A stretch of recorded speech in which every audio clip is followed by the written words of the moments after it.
মধ্য ও পূর্ব প্রশান্ত মহাসাগরের তাপমাত্রা যখন স্বাভাবিকের চেয়ে বেড়ে যায় তখন তাকে বলা হয় এল নিনো। বিশ্ব আবহাওয়া সংস্থার হিসেবে এবার এল নিনো হতে পারে প্রচণ্ড শক্তিশালী। এরই মধ্যে সাগরে তা তৈরি হওয়ায় সংস্থাটি সব দেশকে চরম আবহাওয়াগত প্রভাব মোকাবেলার জন্য প্রস্তুত থাকতে বলেছে। দেশভেদে দীর্ঘস্থায়ী প্রচণ্ড তাপপ্রবাহ, দাবানল, খরা, সাইক্লোন, আবার কোথাও ব্যাপক বৃষ্টি ও বন্যা হতে পারে বলছে তারা। সব মিলিয়ে বিশ্বজুড়ে তৈরি হয়েছে আতঙ্ক। এখন প্রশ্ন হলো, বাংলাদেশে এর প্রভাব কতটা পড়তে পারে? বিশ্ব আবহাওয়া সংস্থার আভাসে বলা হয়েছে স্বাভাবিকের চেয়ে বেশি শুষ্ক থাকবে আবহাওয়া। বিশেষজ্ঞরা বলছেন এল নিনোর মাঝারি প্রভাবে ভুগবে দেশ। সাধারণত এল নিনো হয়ে থাকে এপ্রিল, মে, জুন মাসে। এবারের অনসেটটা অর্থাৎ ম্যাচুরিটি স্টেজে পৌঁছবে এল নিনো জুলাই, আগস্ট, সেপ্টেম্বর মাসে। সেক্ষেত্রে এখানে একটা ল্যাগ পিরিয়ড, অর্থাৎ যে সময় এল নিনোটা শুরু হওয়ার কথা ছিল সেটা তার চাইতে দেরিতে শুরু হচ্ছে। এখানে একটা বড় রকমের অ্যাডভান্টেজ পাচ্ছে বাংলাদেশ। জুলাই, আগস্ট, সেপ্টেম্বরে যদি এল নিনোটা হয় সেক্ষেত্রে আমরা দেখতে পাচ্ছি যে আমাদের মনসুন বা বাংলাদেশের মনসুন যেটা জুন, জুলাই, আগস্টে হয়ে থাকে তার একটা হাফ অফ দ্য মনসুন সেফ। এল নিনো শুধু একাই সবকিছু করে ফেলতে পারে ব্যাপারটা এমন না। এর সাথে ইন্ডিয়ান ওশান ডাইপোলের ফিডব্যাক দরকার, ম্যাডেন জুলিয়ান অসিলেশনের ফিডব্যাক দরকার, আরো অন্যান্য বিষয়ও আছে। সুতরাং আমি যেহেতু আইওডিকে নিউট্রাল দেখছি, সুতরাং এল নিনোর সেই ক্ষেত্রেও এর সায়েন্টিফিক্যালি চিন্তা করলেও এল নিনোর প্রভাবটা পুরোপুরি বাংলাদেশের উপর ততটা তীব্রভাবে পড়বে না বলেই মনে হচ্ছে। বাংলাদেশ আবহাওয়া অধিদপ্তর দীর্ঘমেয়াদী পূর্বাভাসে জানিয়েছে এল নিনোর প্রভাবে এবার বর্ষা মৌসুমে কমতে পারে বৃষ্টিপাত। বিশেষ করে উত্তর পশ্চিমাঞ্চলে এই ঘাটতি বেশি থাকতে পারে। এমনকি এবার শীতকাল হবে উষ্ণ, আর আগামী বছরের গ্রীষ্মকাল হবে প্রচণ্ড উত্তপ্ত।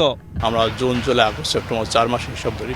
এক্ষেত্রে বৃষ্টি আপনার 20 থেকে 35% পর্যন্ত এটা কম হতে পারে।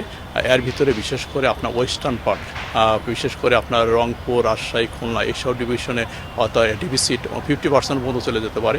আর সেন্ট্রাল পার্ট যেটা রয়েছে আপনার ময়মনসিংহ, ঢাকা এবং বরিশাল এইসব জায়গাতে কিছুটা হয়তো বৃষ্টি ঘাটতি কম থাকতে পারে। তারপরও 20 থেকে 20% মতো কম থাকতে পারে। অন্যদিকে আপনার ইস্টার্ন পার্ট, সিলেট এবং চট্টগ্রাম এইসব জায়গায় হয়তো আপনার 10% মতো ডিভিসি থাকতে পারে।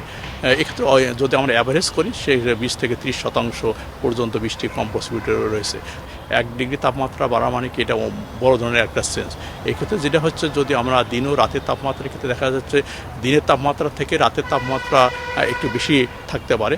1 থেকে 1.5 ডিগ্রি তাপমাত্রা আপনার বেশি থাকতে পারে হচ্ছে আপনার রাতেরটা, দিনেরটা 1 ডিগ্রির মতো বেশি থাকতে পারে। শীতের তাপমাত্রা অনেকটাই বেশি থাকতে পারে, দেখা যাচ্ছে নর্মাল থেকে 1 থেকে 2 ডিগ্রি তাপমাত্রা বেশি থাকতো উইন্টারে। গত 2 বছরে আমরা ওই রকম হিট পাইনি, কিন্তু সামনে 27-এ যে এল নিনো যদি স্ট্রং থাকে সেক্ষেত্রে 24 সালের মতো আমরা হয়তো টানা 1 সপ্তাহ 2 সপ্তাহ মতো একটা হিট ওয়েভ হওয়ার সম্ভাবনা থাকবে 2027 সাল। এমন অবস্থায় স্বাস্থ্য, কৃষি, মৎস্য ও পানি খাতে বিরূপ প্রভাবের আশঙ্কা জানিয়েছেন বিশেষজ্ঞরা। যদি মনসুন কোনো কারণে half of the monsoon fail করে সেক্ষেত্রে তীব্র পানির সংকট হতে পারে। এই সময় কতগুলো মহামারী অসুখ তৈরি হয়, ডিজিজ বেশ তীব্র আকার ধারণ করে, যেমন ডেঙ্গি, কলেরা মহামারী। এগুলোকে আমরা ওয়াটারবর্ন বা ভেক্টরবর্ন ডিজিজ যেভাবেই বলি না কেন, এগুলোর প্রভাব বেড়ে যেতে পারে। যখন বৃষ্টিপাত কমে যাবে তাহলে দেখা যাচ্ছে ওখানে কৃষি উৎপাদনে ব্যাহত হতে পারে। তো কৃষি উৎপাদন যদি ব্যাহত হয় তাহলে আমাদের খাদ্য সমস্যা হবে। কৃষি উৎপাদনকে কিভাবে স্বাভাবিক রাখা যায় সেই বিষয়গুলো ওনারা কৃষিবিদগণ এটা চিন্তা করবেন। তাপমাত্রা বেড়ে যাবে, হিউমিডিটি বেড়ে যাবে, তখন সেটারও ইম্প্যাক্ট মৎস্য উৎপাদনের মধ্যে পড়তে পারে। সুতরাং এগুলা যার যার সেক্টর থেকে কি করণীয় ফোরকাস্ট বেসড যেন তারা করে, সে আলোকে আমরা ডিসকাশন করে আমরা ইতিমধ্যে 3টা মিটিং করেছি, যেটাকে আমরা ক্লাইমেট সার্ভিস বলতে পারি।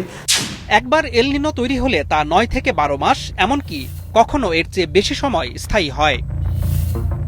আনোয়ার হোসেন, মাছরাঙা সংবাদ, ঢাকা।